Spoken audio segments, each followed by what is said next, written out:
নমস্কার বন্ধুরা, আমি অর্ক রায়। আমি একজন জ্যোতিষতান্ত্রিক এবং পেসিডার। আজকে আমি বলতে চলেছি গ্রহের রাজকুমার বুধ হতে চলেছেন অস্ত, এবং কবে যাবেন, কখন যাবেন সেটাও আজ আপনাদের জানাতে চলেছি। 18 জুলাই 2025 থেকে বুধ গ্রহ বক্রি হয়ে গেছিলো, আর এবার 11 আগস্ট 2025 পর্যন্ত বুধ গ্রহ বক্রি থাকবে। এর প্রভাব 12টি রাশির ওপর কী পড়বে এবং কার বাড়বে সুবিধা, কার হবে অসুবিধা, সেটাই এবার জানাবো। প্রথমেই বলবো মেষ রাশির কথা। মেষ রাশি কুণ্ডলিতে বুধ গ্রহ তৃতীয় আর ষষ্ঠ ভাবের অধিপতি হয়ে থাকে, আর বুধ গ্রহ আপনার চতুর্থভাবে অস্ত যাচ্ছে। যদিও চতুর্থভাবে বুধ গ্রহের গোচরকে অনুকূল পরিণাম দেয় বলে মনে করা হয়, কিন্তু বক্রি হওয়ার সাথে সাথে অস্ত অবস্থাতে যাওয়ার কারণে বুধ গ্রহের দ্বারা দেওয়া ইতিবাচক পরিণামে ঘাটতি দেখতে পাবেন।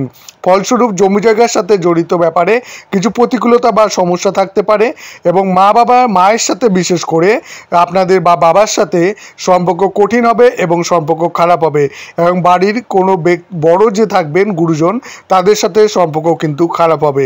তাই বুধ গ্রহের অস্তের সময় এই ব্যাপারগুলো নিয়ে অবশ্যই সাবধান থাকুন। এরপরে বলবো বৃষ রাশির কথা। বৃষ রাশির বুধ গ্রহ আপনার কুণ্ডলিতে দ্বিতীয় তথা পঞ্চম ভাবের অধিপতি, আর বুধ গ্রহ আপনার তৃতীয়ভাবে গোচর করে অস্ত হচ্ছে। কেননা বুধ গ্রহকে সামান্য রূপে তৃতীয়ভাবে গোচর করার অবস্থাতে ভালো মানা হয় না, আর এমন স্থিতিতে বুধ গ্রহের অস্ত যাওয়াতে আপনার নেতিবাচক পরিণাম কম দেওয়ার কাজ করবে, কিন্তু বিশেষ করে ভাই বন্ধুদের সাথে আপনাদের কিন্তু সম্পর্ক খারাপ হবে। তাই শান্ত হয়ে চলুন, আর প্রতিবেশীদের সাথে তর্ক বিতর্ক যতটা পারবেন কম করুন, এবং আর্থিক দিক থেকে ভেবেচিন্তে সিদ্ধান্ত নিন, তবে গিয়েই আপনার এই লোকসান বা ব্যাপারগুলো কিন্তু কম হবে। এরপরে বলতে চলেছি মিথুন রাশির কথা। মিথুন রাশিদের কুণ্ডলিতে বুধ গ্রহ তার লগ্ন বা রাশির অধিপতি হওয়ার সাথে সাথে চতুর্থ ভাবের অধিপতি হয়ে থাকে, আর বুধ গ্রহ আপনার কুণ্ডলিতে দ্বিতীয়ভাবে গোচর করে অস্ত যাচ্ছে। এবং আপনার যে কোনো ধরনের জামা কাপড় বা কোনো গয়নাগাটি কেনার যদি পরিকল্পনা করে থাকেন, আমি বলবো এই সময় সেটা না করেই ভালো, কারণ এই ব্যাপারটা আপনার পিছিয়ে যাবে। আর পড়াশোনা যারা করছেন সেই ছাত্রছাত্রীদেরও পড়াশোনাতে মন কিন্তু খুব একটা ভালো বসবে না। আর কথাবার্তা বলার সময় ভালো করে ভেবেচিন্তে বলবেন, আর যদি ভালো খাবার বা এই ধরনের কিছু খেতে চান, বিশেষ করে মশলাদার খাবার, তাহলে বুঝে খান, না হলে কিন্তু শরীর স্বাস্থ্য আপনার খারাপ হতে চলেছে। এরপরে বলবো কর্কট রাশির কথা। কর্কট রাশি কুণ্ডলিতে বুধ গ্রহ তৃতীয় আর দ্বাদশ ভাবের অধিপতি হয়ে থাকেন, আর বুধ গ্রহ আপনার প্রথমভাবে গোচর করে অস্ত হচ্ছে। এমন স্থিতিতে অস্ত হওয়ার কারণে বুধ গ্রহের দ্বারা দেওয়া প্রতিকূলতা কম হতে পারে বা অনেকটাই কম হবে, কিন্তু বুধ কর্কট রাশিতে অস্ত যাওয়ার কারণে আপনি আপনার আশেপাশে থাকা বিভিন্ন ধরনের কুটকাচালি করা মানুষদের স্বভাব চরিত্র চট করে বুঝতে পারবেন, তাদের চিনতে পারবেন, এবং তাদের থেকে দূরত্ব আপনি বজায় রেখে চলবেন। কিন্তু বড় ধরনের কোনো রিস্ক টাকা পয়সার দিকে নেবেন না, এবং রিস্কগুলো জেনে তবেই টাকা পয়সা আপনি হ্যান্ডেলিং করুন, তাহলে পরেই আপনার এই সমস্যা কম হবে। আর তর্ক বিতর্ক থেকে একদমই দূরে থাকুন, নাহলে সমস্যা কিন্তু আরও বাড়বে। এরপরে সিংহ রাশির কথা বলতে চলেছি।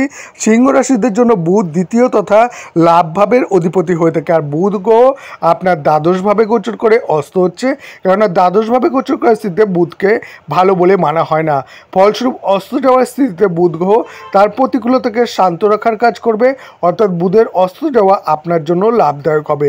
ব্যর্থ হতে চলা খরচা এবং শান্ত হবে, এবং আপনি সেগুলোকে খরচা কমাতেও পারবেন, কিন্তু দূরের দিকে এই সময় যাত্রা না করাই ভালো, কারণ সেক্ষেত্রে আপনার কিন্তু বিলম্ব বা বাধা তৈরি হবে। এরপরে বলবো কন্যা রাশির কথা। কন্যা রাশির কুণ্ডলিতে বুধ গ্রহ লগ্ন বা রাশির অধিপতি হওয়ার সাথে সাথে দশম ভাবেরও অধিপতি হয়ে থাকে, আর বুধ গ্রহ আপনার লাভভাবে গোচর করে অস্ত হচ্ছে। কেননা লাভভাবে বুধের গোচরকে খুব ভালো পরিণাম দেয় বলে মনে করা হয়, তবে এই স্থিতিতে যেহেতু বুধ গ্রহ বক্রি হয়ে অস্ত চলে যাচ্ছে, এবং সেই ক্ষেত্রে কিন্তু আপনার ভালোর পরিমাণ বা শুভত্বের পরিমাণ কম হবে।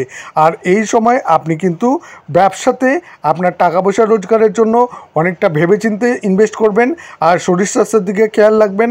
জমি জায়গার দিক থেকেও আপনার বোঝাপড়া, এবং আপনার যদি ভেবেচিন্তে করেন ইনভেস্ট, তবেই সেখান থেকে ফল লাভ করবেন, না হলে কিন্তু এই ক্ষেত্রে সমস্যা আসবে। এরপরে বলবো তুলা রাশির কথা। তুলা রাশি কুণ্ডলিতে বুধ গ্রহ ভাগ্য তথা দ্বাদশ ভাবের অধিপতি হয়ে থাকে, আর এটি আপনার কুণ্ডলিতে দশমভাবে গোচর করে অস্ত যাচ্ছে। আর সামান্য রূপে বুধ গ্রহের গোচর দশমভাবে ভালো পরিণাম দেয়, কিন্তু বর্তমানে যে ভালো পরিমাণের কারণে অস্ত যাচ্ছে, সাথে সাথে তার ভালোর পরিমাণও কমতে থাকবে। ফলস্বরূপ যদি আপনার প্রমোশন পাওয়ার ব্যাপার থাকে সেটা আটকে যাবে বা দেরি হবে। আর এছাড়াও আপনার কর্কট রাশিতে অস্ত যাওয়ার পরে কাজকর্মে বাধা আসবে, আপনার অধিক পরিমাণে কাজকর্ম করতে হবে, কিন্তু সেই তুলনায় রোজগার বা আপনি ভালো কিছু শুভত্ব সেইভাবে পাবেন না। এরপরে বলবো বৃশ্চিক রাশির কথা। বৃশ্চিক রাশির ক্ষেত্রে বুধ গ্রহ আপনার কুণ্ডলিতে অষ্টম তথা লাভ ভাবের অধিপতি হয়ে থাকে, আর বুধ গ্রহ আপনার ভাগ্যভাবে গোচর করে অস্ত হচ্ছে। কেননা বুধ গ্রহের গোচরকে ভাগ্যভাবে ভালো পরিণাম দেয় না বলে মনে করা হয়, বরং বলা হয় যে বুধ ভাগ্যের ক্ষতি করে। এমন স্থিতিতে বুধ গ্রহ অস্ত যাওয়ার ফলে নেতিবাচক পরিস্থিতি কম হবে এবং আপনি কম পরিশ্রম করে ভালো ফায়দা পাবেন এবং মান সম্মান বাঁচাতে আপনি সফল হবেন, যদি আপনি মহিলা গঠিত বা পুরুষ ঘটিত কোনো ব্যাপার থেকে সতর্ক হয়ে থাকেন, তাহলেই সমস্যা অনেক কম হবে। এরপরে ধনুরাশি। ধনুরাশি কুণ্ডলিতে বুধ গ্রহ সপ্তম তথা দশম ভাবের অধিপতি হয়ে থাকেন, আর এটি আপনার অষ্টম ভাবে গোচর করে অস্ত যাবে। বিশেষ করে কর্মক্ষেত্রের সাথে জড়িত ব্যাপারে এই সময় তেমন উপলব্ধি আপনার খুব একটা ভালো হবে না যেমন আপনি আশা করছেন, তবুও মাঝে মাঝে আকস্মিক প্রাপ্তি হিসাবে আপনি কিছু পেতে পারেন এবং কঠোর পরিশ্রম করলে তবেই কিন্তু আপনি তার ফল পাবেন। এবং সামাজিক পদ প্রতিষ্ঠার ক্ষেত্রেও আপনি বুঝে এগোবেন এবং অর্থলিপ্সু মনোভাব থাকলে পরে এই সময় কিন্তু আপনি সেখান থেকে ঠকবেন। এরপরে মকর রাশি। মকর রাশির জন্য বুধ গ্রহ ষষ্ঠ তথা ভাগ্যভাবের অধিপতি হয়ে থাকে, আর বুধ গ্রহ আপনার সপ্তমভাবে গোচর করে অস্ত যাচ্ছে। কেননা সপ্তমভাবে বুধ গ্রহের গোচরকে খুব একটা ভালো মানা হয় না, তার উপর বুধ গ্রহ বক্রি হয়েছিল, এরপর আবার অস্ত চলে যাচ্ছে, আর এই কারণে নেতিবাচক পরিণাম দিয়েছিল। কিন্তু এই নেতিবাচক পরিস্থিতির অস্ত যাওয়ার কারণে আপনার যে লাইফ পার্টনার হবে বা জীবনসঙ্গী বা সঙ্গিনীর ক্ষেত্রে তার শরীর স্বাস্থ্যের দিকে খেয়াল রাখুন এবং তার সাথে খুব একটা ঝামেলায় জড়াবে নেবেন না বা কোনোভাবে আর্থিকভাবে রিস্ক নেবেন না, তাহলেই আপনার সমস্যা কম হবে, নাহলে কিন্তু আপনার বিপদ বাড়বে। এরপরে বলতে চলেছি কুম্ভ রাশির কথা। কুম্ভ রাশি কুণ্ডলিতে বুধ গ্রহ পঞ্চম তথা অষ্টম ভাবের অধিপতি হয়ে থাকে, আর বুধ গ্রহ আপনার ষষ্ঠভাবে গোচর করে অষ্ট হচ্ছে। কেননা ষষ্ঠভাবে বুধ গ্রহের গোচরকে খুব ভালো পরিণাম দেয় বলে কখনোই মনে করা হয় না। এমন স্থিতিতে বুধ বক্রিতে হয়ে অস্ত যাচ্ছে, এর ফলে পরিস্থিতি আরও দুর্বল হবে এবং আপনার শত্রুরা আরও বেশি করে ঝামেলা অশান্তি সৃষ্টি করবে। মান সম্মানের দিক থেকেও আপনাকে খুব বুঝে চলতে হবে, কারণ শত্রুরা আপনার সব দিক থেকে ক্ষতি করার চেষ্টা করার জন্য সচেষ্ট হবে, আর শত্রুদের কখনোই আপনি ছোট করে দেখলে পরে সেটা আপনার ভুল হবে। এরপরে বলবো মীন রাশির কথা। মীন রাশির জন্য বুধ গ্রহ আপনার কুণ্ডলিতে চতুর্থ তথা সপ্তম ভাবের অধিপতি এবং বুধ গ্রহ আপনার পঞ্চম ভাবে গোচর করে অস্ত যাচ্ছে, এবং পঞ্চম ভাবে বুধ ভালো প্রভাব কখনোই দেয় না, আর অস্ত গেলে পরেও পঞ্চমভাবে বক্রি হওয়ার ফলে বুধের অস্ত যাওয়ার কারণে সেটা আরও সমস্যা তৈরি করে দেবে। কিন্তু এই ক্ষেত্রে আপনার সন্তান সংক্রান্ত কোনো ঝামেলা থাকলে পরে সেইগুলো কম হবে এবং আপনার মন অশান্ত কম হবে। কোনো ধরনের রিস্ক এই সময় নিতে হবে না, তাহলে সমস্যা বাড়বে। কিন্তু পরিস্থিতি আপনার স্বাভাবিক তখনই থাকবে যদি আপনি কোনো লোকসানজনিত জায়গায় আপনি টাকা পয়সা ইনভেস্ট না করেন, না হলে কিন্তু আপনার সমস্যা আরও বেশি পরিমাণে তৈরি হবে।